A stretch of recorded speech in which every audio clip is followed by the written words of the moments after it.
Welcome to Study Loop. So the question is asking us through what angle does the wheel rotate in one period, essentially.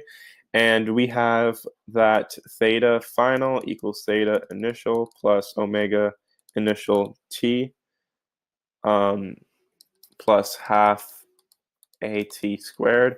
Here, this is going to be um, 0. This is going to be 0 because there's no angular acceleration. So this would be simply omega t.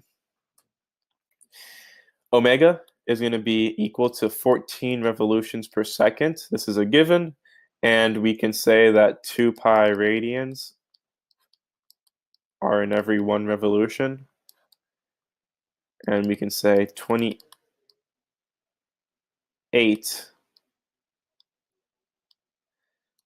pi radians per second.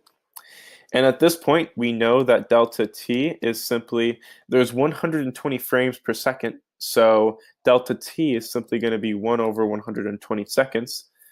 And at this point, we know that that theta is going to be 28 pi radians per second times 1 over 120 seconds.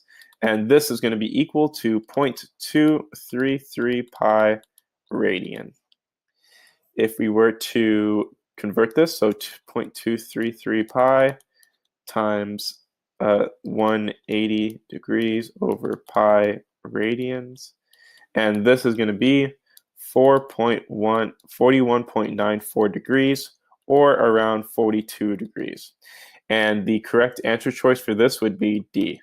So D would be the correct answer choice for this. This is how it rotates 42 degrees in 1/120th of 1 second. So again, your answer will be D for this. And that's the end of the solution. Thank you for watching.